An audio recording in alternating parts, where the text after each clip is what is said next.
જામીન અરજી માટે ચૈતર વસાવાને લઈને આજે વકીલો પહોંચ્યા હાઈકોર્ટ, અંદર બોલાવી ધબધબાટી। જુઓ, જજ સાહેબે શું ફેસલો સંભળાવ્યો। હવે ચૈતર વસાવાને ક્યારે મળશે જામીન? મિત્રો, ડેડિયાપાડાના ચર્ચિત વનકર્મી પર હુમલોને ખંડણી કેસમાં એક નવો કાનૂની વળાંક આવ્યો છે। ડેડિયાપાડાના ધારાસભ્ય ચૈતર વસાવાના પત્ની શકુંતલા વસાવાએ પોતાની સજા સામે રાહત મેળવવા ગુજરાત હાઈકોર્ટમાં અરજી દાખલ કરી છે। આગામી દિવસોમાં અરજી પર હાઈકોર્ટમાં સુનાવણી હાથ ધરવામાં આવશે। વનકર્મી પર હુમલો અને ખંડણીના કેસમાં ટ્રાયલ કોર્ટે શકુંતલા વસાવાને દોષી ઠેરવી 7 વર્ષની સજાનો હુકમ કર્યો હતો। સજા જાહેર થયા બાદ તેઓ જેલમાં છે। હવે સજા સ્થગિત કરી જામીન પર મુક્ત કરવાની માંગ સાથે હાઈકોર્ટનો દરવાજો ખખડાવવામાં આવી રહ્યો છે।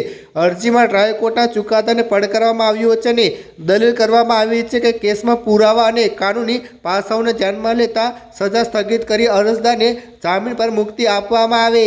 અરજદારના વકીલ IAS સૈયદે જણાવ્યું હતું કે ટ્રાયલ કોર્ટના ચુકાદા સામે હાઈકોર્ટમાં અપીલ દાખલ કરવામાં આવી છે। તેની સાથે સજા સ્થગિત રાખી અરજદારને જામીન પર મુક્ત કરવાની અરજી પણ કરવામાં આવી છે। હાઈકોર્ટ આગામી દિવસોમાં આ અરજી પર સુનાવણી કરશે અને કોર્ટ જે હુકમ કરશે તેનું પાલન કરવામાં આવશે।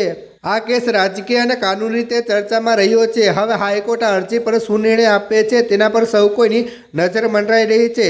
જો હાઈકોર્ટ સજા સ્થગિત કરે તો શકુંતલા વસાવાને જામીન પર જેલ મુક્તિ મળી શકે છે, જ્યારે અરજી નામંજૂર થાય તો તેમને હાલ જેલમાં જ રહેવું પડશે।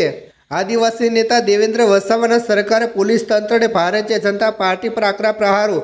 મિત્રો, દેવેન્દ્ર વસાવાનું સંબોધન અત્યંત આક્રમક રહ્યું હતું। તેમણે સભામાં ઉપસ્થિત જનમેદનીને સંબોધતા એક ખૂબ જ ભાવાત્મક અને રાજકીય મુદ્દો ઉઠાવ્યો હતો।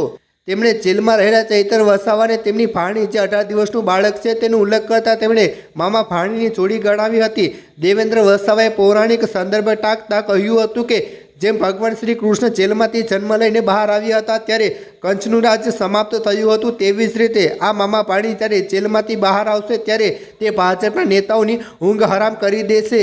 સંમેલનમાં દેવેન્દ્ર વસાવાએ ભાજપના નેતાઓને ચેતવણી આપતા કહ્યું હતું કે તેઓ પોતાને બિસ્તરા પોટલા બાંધવા તૈયાર રહે, કારણ કે ચૈતર વસાવાને તેમની ભાણી જેલમાંથી મુક્ત થશે ત્યારે જે રીતે આદિવાસી સમાજ સાથે મળીને મેદાને ઉતરશે તેનાથી સત્તાધારી પક્ષની ખુરશી હલી જશે।